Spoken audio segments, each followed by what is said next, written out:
Vous avez travaillé 3 fois avec Wes Anderson dans La vie aquatique, le Grand Budapest Hotel dont on vient de voir un extrait, L'île aux chiens aussi. Et vous êtes assez fidèle en fait avec les réalisateurs, puisque où ils sont fidèles à vous, je ne sais pas.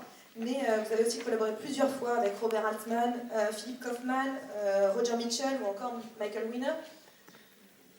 Est-ce que c'est important pour vous cette fidélité dans le cinéma avec les réalisateurs? Est-ce qu'il y a une sorte de continuité que vous recherchez?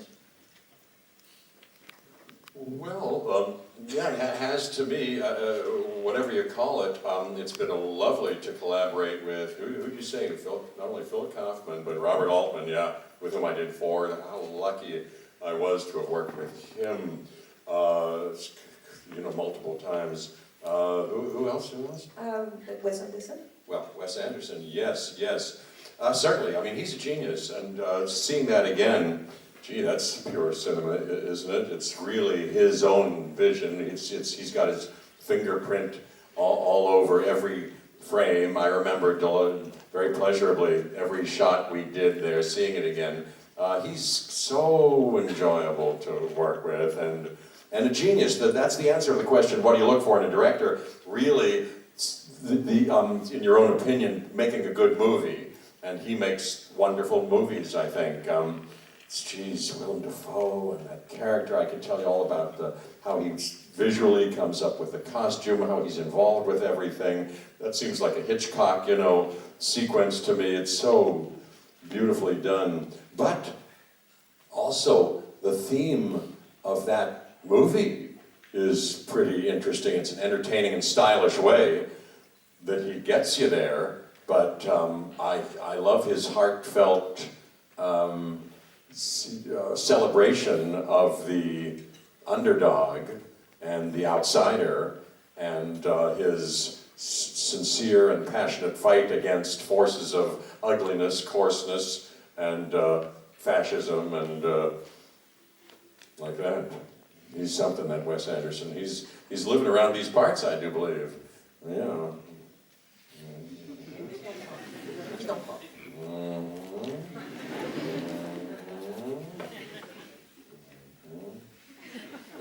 Alors, j'ai eu beaucoup de chance de collaborer effectivement à plusieurs reprises avec Robert Altman et Wes Anderson aussi, qui est vraiment un génie. Ce qu'on vient de voir, c'est vraiment pur cinéma, c'est unique. On voit sa patte à chaque plan. Et c'est des réalisateurs qui sont vraiment intéressés à l'idée de faire des bons films. Là, on a vu cette scène-là, le personnage de Willem Dafoe aussi, qui est extrêmement intéressant. Et Wes Anderson, il arrive toujours avec des personnages qui sont définis de manière visuelle, qui ont leur costume qui leur est propre. Cette scène est vraiment fantastique, il y a vraiment un traitement à la Hitchcock. Non seulement il traite de thèmes qui sont super intéressants, mais il les traite de façon extrêmement divertissante aussi. Il a une manière extrêmement sincère aussi de toujours privilégier les personnages d'outsiders, ceux auxquels on n'aurait pas forcément confiance, qui se feraient forcément broyer par la machine, et il est toujours de leur côté.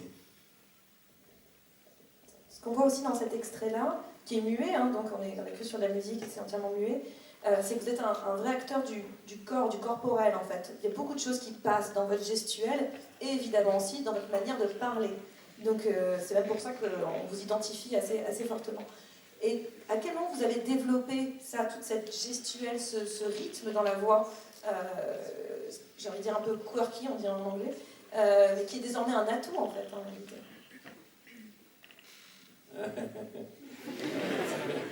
Well, I don't know. Let's see. Well, I'm certainly not, as you know, who's in The Mountain, is Denis Lavon. Do you all know Denis Lavon? Talk about a special and a masterful and a physical and many other things, but certainly a physical actor. He's brilliant in The Mountain, I believe, and he's always brilliant. Jeez, what a wonderful actor he is. Sanford Meisner told us, not to copy anybody else. Did I tell you that already? He said, find your own way and voice. I certainly didn't affect, any way of behaving to be more interesting. You can see now the way I express myself is a little, shows up sometimes for good or ill in characters. I try to characterize, and in The Mountain, Rick Alverson, who was very helpful in directing me, and the acting, besides everything else, really we worked together on when the tone needed to be restrained, and I sometimes had more bushy-tailed, sometimes more Jeff-isms than the character required or was good for it, so I like to be directed, but I realized I was on the lookout because of Sanford Meisner for something that I could contribute.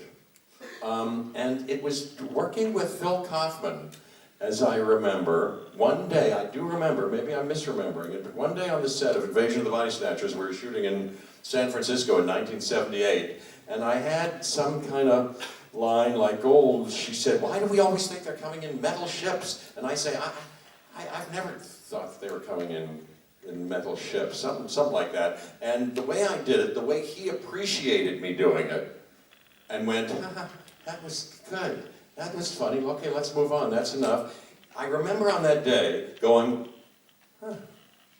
geez, okay, maybe I don't have to twist myself into something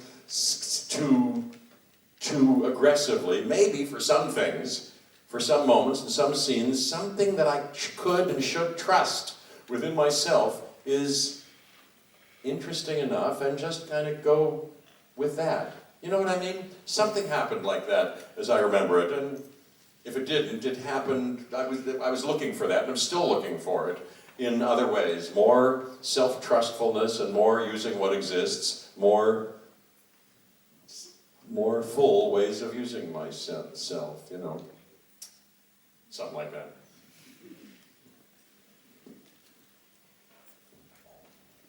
Alors, il y a un acteur qui joue dans The Mountain, qui est Denis Lavant, qui, quand on parle d'acteur physique, est vraiment extrêmement brillant dans le film, aussi en général.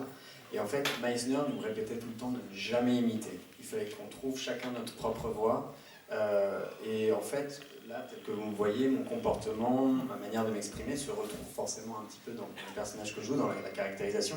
Et le réalisateur de The Mountain, Rick Alverson, était vraiment un excellent directeur d'acteur à ce titre-là, parce que, en fait, par moments, il me demandait d'être plus contenu, et à d'autres moments, il me disait de ramener un petit peu le Jeff que je suis. Et je pense aussi à une anecdote sur un tournage à San Francisco avec Philip Kaufman sur son film L'invasion des profanateurs de sépulture, où en fait, il m'a demandé à un moment, on discute, et il m'a dit pourquoi est-ce que les extraterrestres arrivent toujours par des vaisseaux en métal?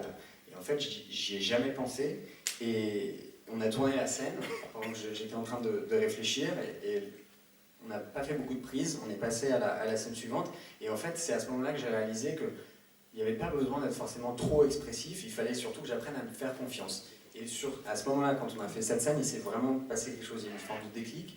Et en fait, ce travail de recherche, je continue constamment à le faire. Et en ce moment, je travaille beaucoup, notamment sur arriver à me faire confiance à moi-même. Et donc on avance un petit peu vite, mais là, on va regarder une série d'images. Et Jeff, vous pouvez largement commenter les images pendant qu'elles passent. Okay. I like this. Champs-Elysées Film Festival.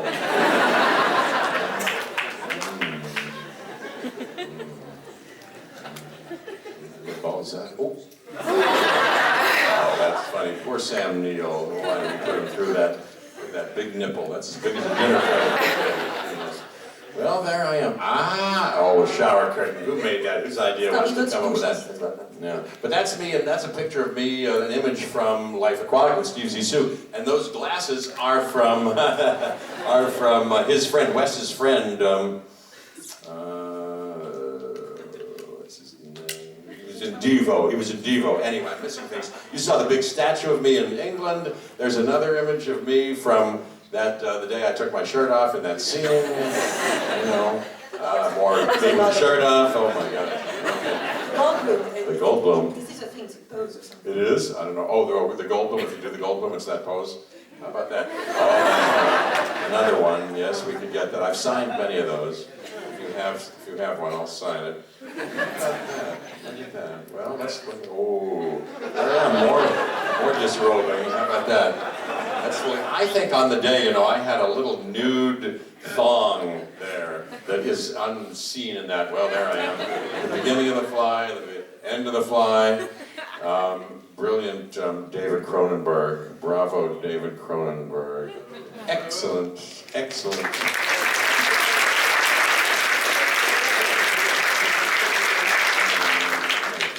Il y en a beaucoup d'autres. Il y a aussi des photos de votre tête dans des fleurs. Il y a aussi des photos.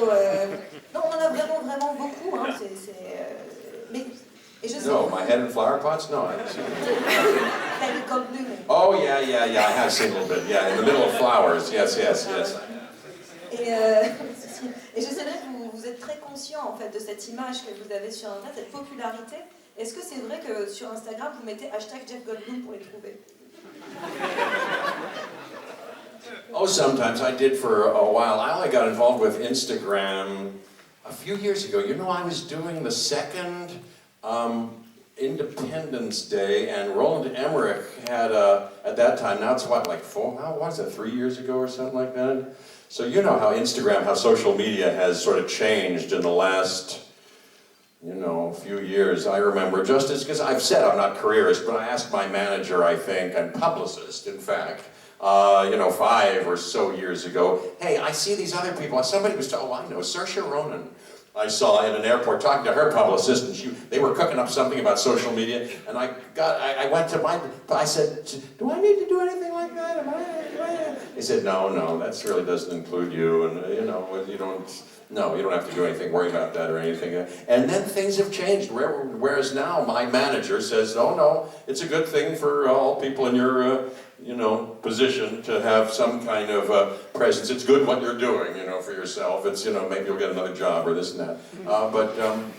But so, I was doing Independence Day, and Roland Emmerich had working with him this guy who was, that was his job. He was going to, and Roland said, you should get with him, you should hire him to do some kind of, and I did for a little bit. That was the first time I ever posted anything or ever looked at anything. I still have never tweeted anything. I'm not on Twitter. I've never followed any tweets of any kind. But at that point, he posted a couple of things, and I went, well, if I'm going to do this, why do people do this? I think I'll do it myself, and I found another way that I've had fun with, and then for a time particularly I went, wow, look at that. People draw pictures of me, and there are these funny pictures of me, and that's kind of fun, and my wife would go, what are you doing? Get off that thing. And now it's kind of, I check it out, but I don't spend any time on it really, but I enjoy seeing things and posting a thing or two, yeah, so that's the story. Je l'ai fait un petit peu, c'est vrai que j'ai découvert assez récemment, il y a 3-4 ans à peu près. Les réseaux sociaux, vous savez, ont énormément évolué. Alors j'ai eu une discussion à ce sujet à l'époque avec mon manager et mon publiciste, notamment après avoir écouté une conversation entre l'actrice Saoirse Ronan, qui joue aussi dans le film de Wes Anderson, et sa publiciste. Et je leur ai demandé, est-ce que vous pensez que moi aussi je devrais m'y mettre? Et mon manager m'a dit à l'époque, oui, c'est bien d'être actif, d'avoir une présence. Et on tournait le deuxième Independence Day, et c'est Roland Emmerich lui-même qui avait embauché sur le tournage un publiciste qui était spécialiste des réseaux sociaux, et j'ai commencé à travailler avec lui. J'avais jamais vraiment fait ça à l'époque, j'avais jamais tweeté, j'avais même pas de compte Instagram à l'époque. Et au bout d'un moment, je me suis dit, si je le fais, autant le faire moi-même. Donc j'ai passé pas mal de temps à regarder, les gens faisaient des dessins, ils faisaient des montages. Et au bout d'un moment, ma femme m'a dit, arrête de passer autant de temps à le faire, donc maintenant c'est beaucoup moins chronophage à ce niveau-là. Do you understand what I'm saying? You speak English. You speak a little bit of English. You kind of understand what I'm saying. Who's got the? But you've got one of those things. Hold up that thing. Look, he's got one of them there. That's one of the. That's one of the things it is. There you go. Look at that. Look at that. Don't we want to let them ask questions yet? Oh, that's later. Yeah, we have more to do. What time is it? 6:10. How long do we have? 20 minutes left. So, till 6:30? Yeah. Oh, So I would good. like one last extra, because we have to go forward and people have to ask questions as well. Another clip, okay. I'm talking too much, I apologize. Non, il parle pas trop, ça va. Donc je vais mettre un dernier extrait, et puis après, ce sera à votre tour de poser des questions rapidement comme moi, visiblement. More Jeff. There's not enough Jeff in this masterclass. Definitely.